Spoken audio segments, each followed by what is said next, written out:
Hi guys, welcome to my kitchen. Have you ever wondered how to make these hard, weird looking beets into soft, delicious beets?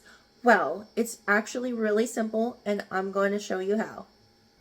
All right, so the first two things that we're going to do is if you have ones like I have that still have the greens attached, we're going to go ahead and cut these off.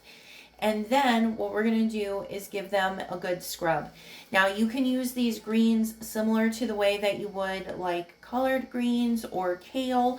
So you can actually heat these and use them in other dishes. But for right now, all we want to do is get these guys cut off and cleaned.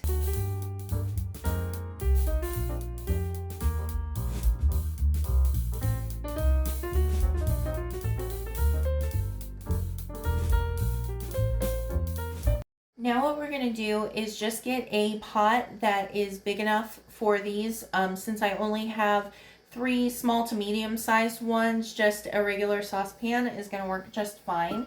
And I'm just going to put my beets into the saucepan and then fill this up with water to cover them. Now that my beets are covered with the water, I am going to turn my heat on to high. What we want is for the water to come to a boil. Basically what we're doing with this is we're going to boil the beets until they're soft. So almost like you would do for a mashed potato when you're boiling potatoes.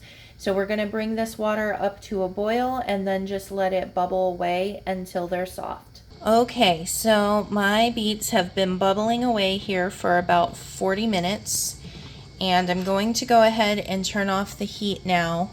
Basically, the doneness that you're looking for is similar to the same doneness of a potato, where you can easily stick a fork in there and you see how it just slid off right there. The bigger the beet, the longer it's going to take. So realize that if you've got smaller beets, it will take less time, and if you've got larger beets, it'll take more time. Now what I'm going to do, just because I have the time for this today, is I'm just going to let these continue to sit in the pot and just kind of cool down naturally. If you don't have time for that, you can go ahead and just grab them out right now with a pair of tongs and let the beets themselves cool on the counter. And then I will show you how easy it is to peel off the skins and use them however you want from here. Alright, so my beets are now ready to handle, so I have drained the water out of my pot.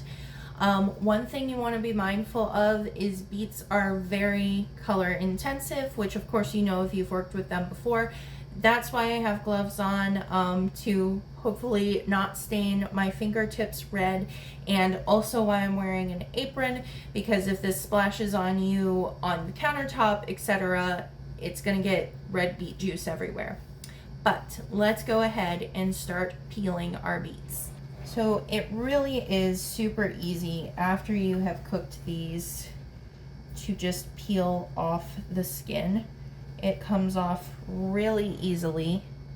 And of course I just got a beet drop on my countertop, but really all you do is just use your thumb and it peels off so easily.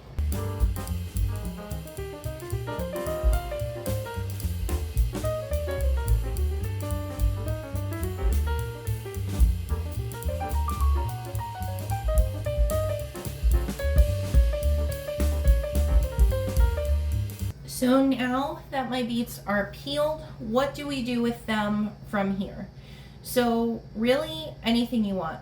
You can slice these and use them in sandwiches. You can do essentially anything you would do with a canned beet, you can do with this.